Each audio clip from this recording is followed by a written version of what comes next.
Hello friend, welcome to my channel Mavika. Welcome to DElEd classes study. और मेरे चैनल पर DElEd first semester second semester के सभी सब्जेक्टों की वीडियो मिलती हैं, जिसमें फर्स्ट सेमेस्टर के सभी सब्जेक्टों की मैंने प्लेलिस्ट बना दी है, जिसमें आप लोगों को अरेंज वे में सभी सब्जेक्टों की वीडियो मिल जाएंगी। और सेकेंड सेमेस्टर के अभी तक जो भी मैंने वीडियो बनाई है, जो भी सब्जेक्टों की मैंने उनके भी प्लेलिस्ट बना दी है, जिसमें मैथ, साइंस, सामाजिक अध्ययन की प्लेलिस्ट मैंने बना दी है। इन्हीं की मैंने वीडियो बनाई है और सब्जेक्ट की वीडियो बनाऊंगी, उनकी मैं प्लेलिस्ट बना दूंगी, तो आप लोगों को वो अरेंज वे में मिल जाएंगी। और आप लोगों को मेरे चैनल की जो भी वीडियो से थोड़ी भी हेल्प होती है तो प्लीज़ मेरे चैनल को लाइक करें, सब्सक्राइब करें, कमेंट करें और अपने जो भी कॉलेज ग्रुप है उनमें सब में शेयर करें, ताकि और भी बच्चों की हेल्प हो सके। और मेरे टेलीग्राम चैनल की उसकी लिंक भी डिस्क्रिप्शन बॉक्स में आप लोगों को मिल जाएगी। आप लोग उससे भी जाकर जुड़ जाएं, ताकि जो भी PDF होती है मैं आप लोगों को जल्द से जल्द मिल जाए। और आप लोगों को वीडियो से या क्वेश्चन से जो भी डाउट हो वो आप लोग मुझे मेल कर सकते हैं, ताकि मैं उन्हें चेक करके उन्हें भी क्लियर करूँगी। तो चलिए देखते हैं आज की वीडियो में हम सामाजिक अध्ययन की क्लास सिलेबस आप लोगों से डिस्कस करते हैं। चलिए देखते हैं। अब हम देखते हैं गुप्त सम्राट, गुप्त वंश के बारे में। गुप्तकाल वंश, गुप्तकाल कह सकते हैं या गुप्तकाल वंश कह सकते हैं या साम्राज्य। गुप्तकाल साम्राज्य के बारे में जानते हैं। तो इसमें क्या है ये देखते हैं।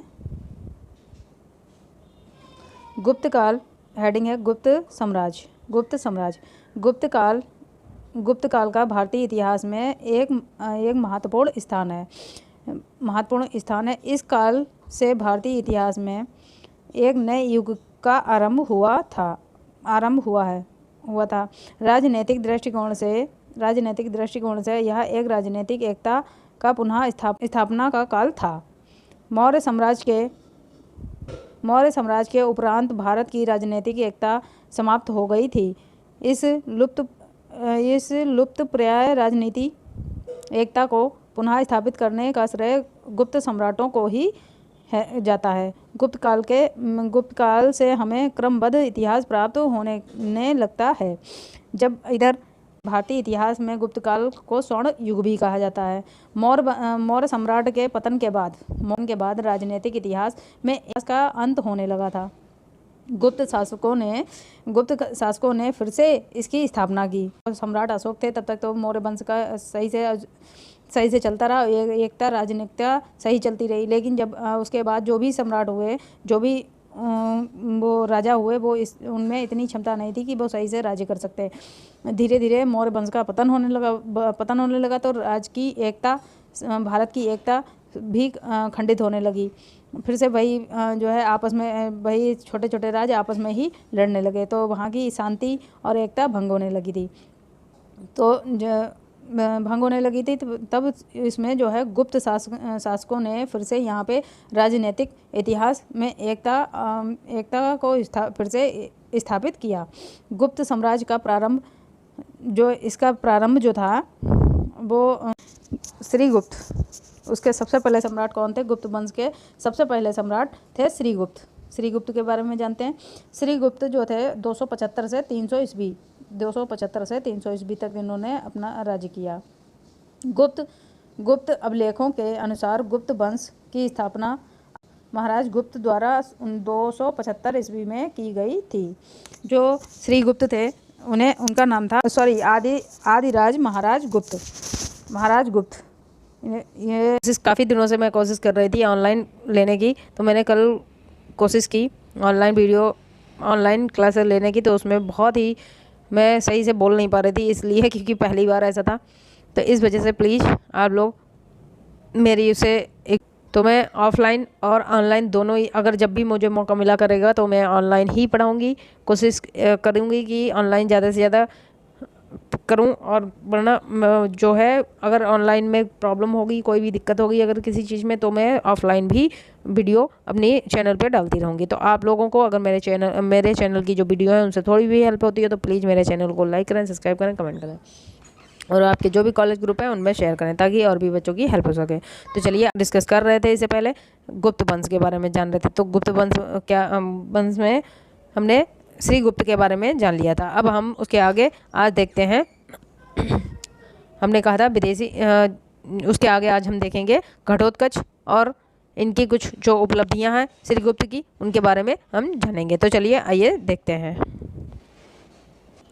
गुप्त वंश में जो है, गुप्त वंश जब गुप्त काल में विदेशी शासन की समितियां, जो कुछ समितियां बनाई गई थी, जो विदेशी शासनों की समितियां जो कुछ बनाई दी गई थी, उसमें है गुप्त काल के प्रारंभ में अनेक स्थानों पर कुषाणों की कुछ शाखाएं, कुषाणों के लोग, उनकी कुछ शाखाएं जो थी वह शासक राज्य कर रहे थे। कुछ जो कुषाण लोग जो थे, उनके कुछ शाखाएं और कुछ शासक जो थे वो राज्य कर रहे थे। अतः गुप्त शासकों ने विदेशी राज्यों पर आक्रमण करके हरा दिया। जो वहाँ के जो विदेशी राज्य थे उन पर गुप्त शासकों ने आक्रमण करके उनको हरा दिया और भारत से विदेशी सत्ता को उखाड़ कर फेंक दिया था। किसने फेंक दिया था? गुप्त वंशजों ने। गुप्त जो शासक थे उनने विदेश जो थे हमारे भारत पे, जिन्होंने आक्रमण करके और जो भी राज्य हथियार लिए थे, अधिकार जमा लिया था, उन्हें गुप्त शासकों ने उन पर आक्रमण करके उन्हें अपने भारत से हराकर बाहर भगा दिया था, सत्ता को उखाड़ कर फेंक दिया था। और यहाँ की राजनीति और एकता की जब मौर्य वंश जो था उसका पतन जब हुआ था, तो हमारे भारत की राजनीति और एकता का विखंडन हो गया था। तो उसकी स्थापना के लिए हमें हमारे भारत को ऐसे शासक की आवश्यकता थी। तो वो कौन थे? वो थे श्रीगुप्त। मौर्य वंश के बाद तथा गुप्त शासक के उदय से पहले, मौर्य वंश के पतन के बाद और गुप्त शासक के उदय, मतलब गुप्त शासक वंशों के आने से पहले हमारा भारत जो था वो लगभग 5 शताब्दियों तक भारत में 5 शताब्दियों तक भारत खंडित अवस्था में ही रहा। 5 शताब्दियों यानी कि 1 शताब्दी में 100 वर्ष होते हैं। 500 वर्ष खंडित ही रहा। कोई मतलब सारे राजा आपस में कहीं विदेशी आकर आक्रमण कर देते थे, उनके अधिकार में हो जाता था, कहीं कोई ऐसे ही मतलब विखंडित अवस्था में हमारा भारत रहा। गुप्त शासकों ने इसे, जब गुप्त साम्राज्य जो श्रीगुप्त थे, गुप्त शासकों ने इसे भारत को एक बार फिर से एकता में स्थापित कर दिया। इसे भारत की एकता को, यहाँ की एकता जो थी वो 5 शताब्दियों तक समाप्त हो गई थी। तो उसे राजनीतिक एकता को पुनः स्थापित करने का श्रेय ये गुप्त साम्राज्यों को जाता है। इन्होंने ही हमारे भारत में एक बार फिर से राजनीतिक एकता स्थापित की और इसका श्रेय पूरा गुप्त शासकों को जाता है। गुप्त शासकों ने ही फिर से भारत को एक अखंड व सबल राष्ट्र के रूप में परिवर्तित किया और भारत को राजनीतिक एकता प्रदान की। किसने की? गुप्त शासकों ने। आगे देखते हैं हम। अब श्रीगुप्त के बाद इसमें श्रीगुप्त के मृत्यु के उपरांत घटोत्कच, हेडिंग है घटोत्कच, 300 से 319 ईस्वी तक। श्रीगुप्त की मृत्यु के उपरांत, श्रीगुप्त की मृत्यु के पश्चात इनका पुत्र घटोत्कच शासक हुआ। जो श्रीगुप्त थे, इनकी मृत्यु के पश्चात इनका जो पुत्र था घटोत्कच शासक हुआ, वहाँ का शासक हुआ। इसने भी महाराज की उपाधि धारण की। अतः ऐसा प्रतीत होता है कि घटोत्कच भी स्वतंत्र शासक ना होकर किसी के अधीन शासक था।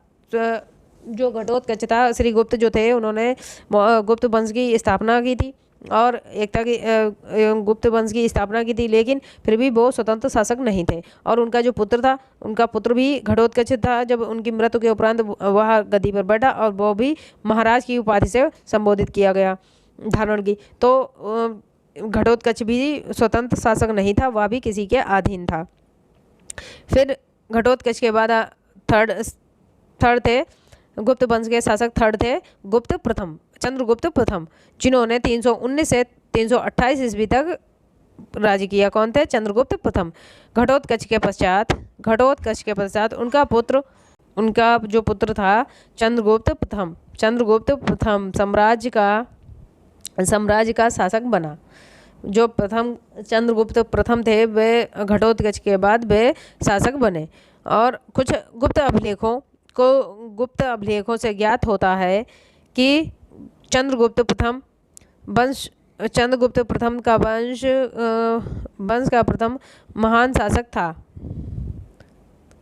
चंद्रगुप्त प्रथम जो थे गुप्त वंश के महान शासक थे, जिसने सर्वप्रथम महाराज अधिराज की उपाधि धारण की थी। महाराज अधिराज की उपाधि धारण की थी। किसने की थी? ये चंद्रगुप्त प्रथम ने धारण की थी। अतः कहा जा सकता है कि निश्चय ही अपने पूर्वजों से कहीं अधिक शक्तिशाली रहा होगा। चंद्रगुप्त की उपाधियों एवं राजनीतिक घटनाओं के बारे में बहुत कम ही जानकारी प्राप्त होती है। चंद्रगुप्त प्रथम की उपाधियों अथवा उसके शासन काल की घटनाओं का वर्णन निम्नलिखित है। अब देखते हैं चंद्रगुप्त प्रथम के बारे में जानते हैं। इन्होंने चंद्रगुप्त प्रथम है इनकी उपलब्धियां, उसमें हेडिंग है गुप्त संवत का प्रचलन। देखते हैं गुप्त संवत का प्रचलन चंद्रगुप्त प्रथम के शासन काल में प्रमुख घटना है। गुप्त संवत का प्रचलन चंद्रगुप्त प्रथम के शासनकाल की प्रमुख घटना है। चंद्रगुप्त प्रथम ने 319-320 ईस्वी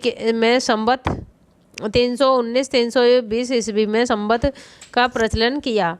चंद्रगुप्त प्रथम द्वारा स्थापित यह संवत इतिहास में गुप्त संवत के नाम से जाना जाता है। चंद्रगुप्त प्रथम जो थे उन्होंने संवत की स्थापना की थी, गुप्त संवत की स्थापना की थी। और यह स्थापना कब की थी? 319 से 320 ईस्वी के मध्य में संवत का प्रचलन किया था। और इस संवत को गुप्त संवत के नाम से जाना जाता है। और इनकी सेकेंड उपाधि थी महाराज अधिराज की उपाधि धारण करना। चंद्रगुप्त प्रथम गुप्त वंश का प्रथम ऐसा शासक था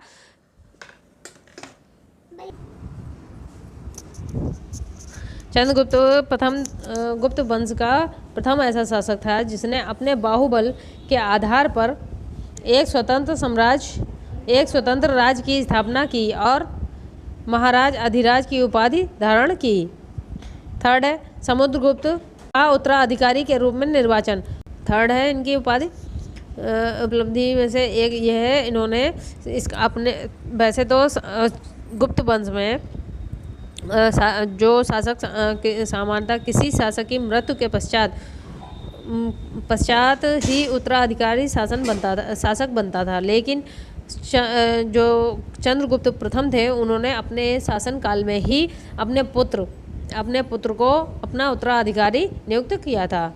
सामान्यतः किसी शासक की मृत्यु के पश्चात ही उत्तराधिकारी शासक बनाया जाता है, किंतु चंद्रगुप्त प्रथम ने अपने जीवन काल में ही समुद्रगुप्त को अपना उत्तराधिकारी नियुक्त कर दिया था। वैसे जो ये राजा महाराजा थे, इनकी जब मृत्यु हो जाती थी तब ये अब उनका उत्तराधिकारी जो था वो शासक बनता था। लेकिन चंद्रगुप्त प्रथम ने अपने शासन काल में ही इसको अपना उत्तराधिकारी नियुक्त कर दिया था। गुप्त लेखों में और शिलालेखों, स्तंभ लेख, मुद्रा समुद्रगुप्त के विषय में अब सामान्यतः किसी शासक की मृत्यु के पश्चात उत्तराधिकारी शासक बनता था, किंतु चंद्रगुप्त प्रथम ने अपने जीवन काल में ही समुद्रगुप्त को अपना उत्तराधिकारी नियुक्त कर दिया था। किसे? समुद्रगुप्त को उन्होंने अपने जीवन काल में ही, अपने शासन काल में ही अपना उत्तराधिकारी नियुक्त कर दिया था। अब देखते हैं समुद्रगुप्त के विषय में अनेक अभिलेख हैं, शिलालेख हैं, स्तंभ लेख हैं, मुद्रा हैं, साहित्यिक ग्रंथ आदि से जानकारी प्राप्त होती है। समुद्रगुप्त की प्रयाग प्रशस्ति जो उनके संबंध में ठोस जानकारी प्रदान करती है। ठोस जानकारी उनके विषय में सही जानकारी मिलती है। किसमें मिलती है? समुद्रगुप्त की प्रयाग प्रशस्ति एक ग्रंथ है जिसमें उनकी सही जानकारी मिलती है। समुद्रगुप्त को सर्वाधिक प्रमाणिक माना गया है, जिसे सर्वाधिक प्रमाणित माना गया। शासक बनते ही समुद्रगुप्त ने अपने साम्राज्य की चतुर्मुखी उन्नति की ओर विशेष ध्यान दिया। समुद्रगुप्त जो थे वह चंद्रगुप्त प्रथम की मृत्यु के बाद वे शासक बने और उन्होंने जैसे ही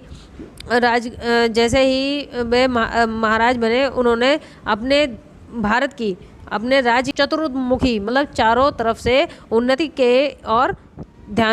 की ओर सोचा और ध्यान दिया।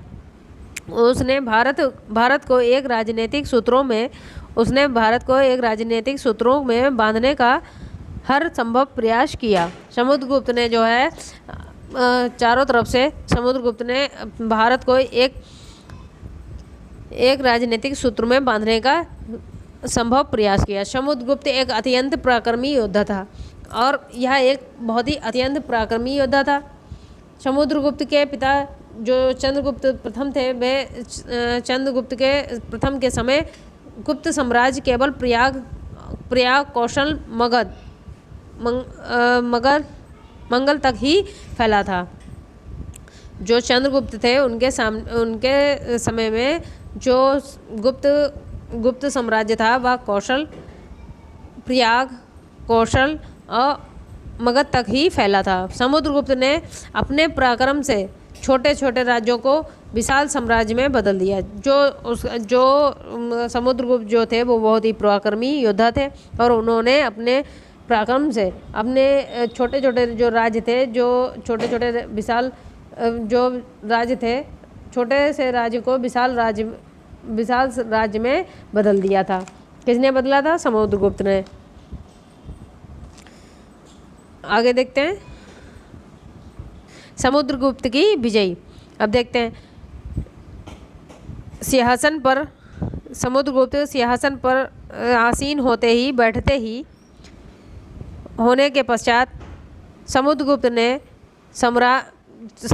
जो थे वो साम्राज्य बनते ही उन्होंने समुद्रगुप्त ने भारत को चौमुखी उन्नति के विषय में सोचा और एक राजनीतिक सूत्रों में बांधने के उद्देश्य से दिग्विजय की योजना बनाई। अपनी इस योजना के अनुसार उसने उत्तरी और दक्षिणी भारत के अनेक राज्यों पर आक्रमण किया और उसमें सफलता प्राप्त किया। अपने साम्राज्य का विस्तार किया। अध्ययन की सुविधा की दृष्टि से उसके विजय अभियान को निम्नवत बांटा जा सकता है।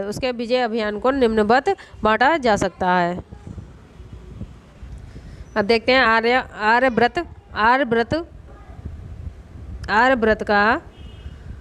आर्यव्रत की विजय या आर्यव्रत का प्रथम विजय अभियान।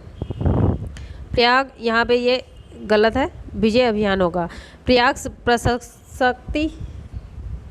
प्रयाग से ज्ञात प्रयाग प्रशस्ति से ज्ञात होता है कि समुद्रगुप्त ने उत्तरी भारत जिसे आर्यव्रत भी कहा जाता है पर 2 बार आक्रमण किया। अपने प्रथम अभियान में समुद्रगुप्त ने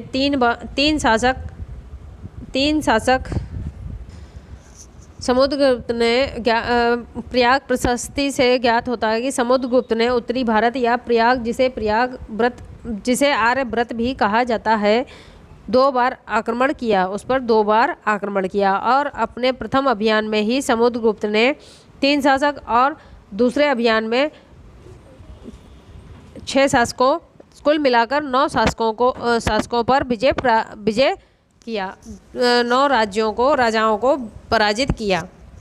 कौन कौन से थे?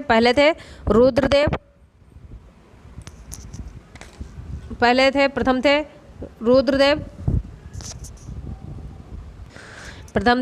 रुद्रदेव, सेकंड थे, दूसरे थे मतील, तीसरे थे नागदत्त, चौथे थे चंद्रवरन,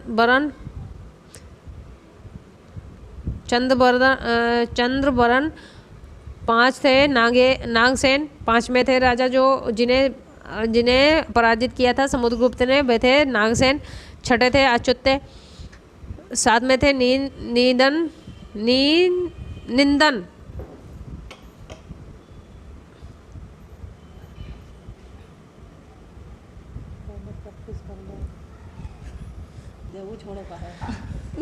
7वें है निनंदन। 8वें राजा थे वलमीन।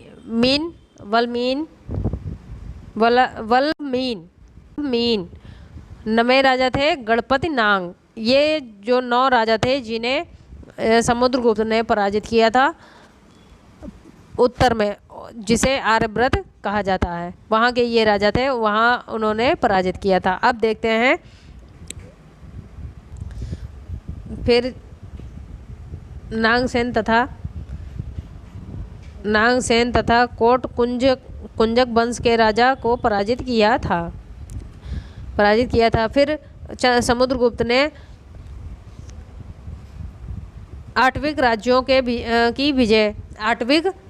विजय, जिसपे जो है समुद्रगुप्त ने आर्यव्रत के इन राजाओं को पराजित किया था। फिर वे 8 राज्यों पर आक्रमण किया। विघ्न पर्वत के आसपास के जंगलों में 18 राज्य को आठविक राज्य कहा जाता है, 8विक राज्य कहते थे, जहाँ के राजाओं को समुद्रगुप्त ने पराजित कर दिया।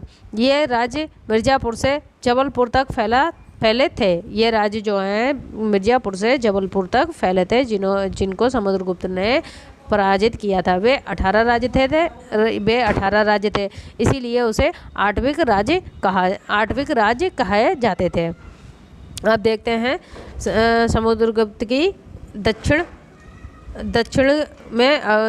में विजय अभियान।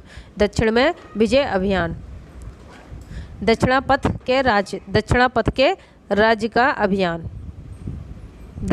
का अभियान।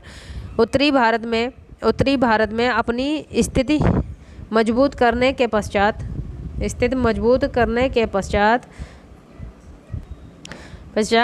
समुद्रगुप्त ने दक्षिण की ओर ध्यान दिया। समुद्रगुप्त ने पूर्व की ओर विजय प्राप्त करके वह और 8विक जो 18 राज्य और थे, वो जंगली जो 18 राज्य थे, उन्हें भी अपने अधीन करके वह दक्षिण की ओर बढ़ा। उसका ध्यान दक्षिण की ओर गया, उसने ध्यान दक्षिण की ओर दिया। संभवतः अपने इस अभियान पर समुद्रगुप्त 300 में पाटलिपुत्र से चला। दक्षिण में उसने जिन राज्यों को पराजित किया उनके नाम प्रयाग प्रशस्ति में नहीं मिलते हैं, पर पराजिता राज्यों में मिलते हैं। चलिए फ्रेंड, आज की वीडियो में हम इतना ही सिलेबस देखते हैं। इसके आगे कल की वीडियो में देखेंगे, नेक्स्ट वीडियो में देखेंगे। तो चलिए, आप लोगों को अगर मेरे चैनल की वीडियो से थोड़ी भी हेल्प होती है तो प्लीज़ मेरे चैनल को लाइक करें, सब्सक्राइब करें, कमेंट करें और अपने जो भी कॉलेज ग्रुप हैं और जो भी आपके DLED के जो भी स्टूडेंट आपके फ्रेंड हो उनको शेयर करें ताकि उनकी भी हेल्प हो सके और आप लोग उनकी हेल्प करेंगे तो आपकी भी हेल्प होगी। चलिए, तो आज की वीडियो में इतना ही। Bye, take care, bye bye.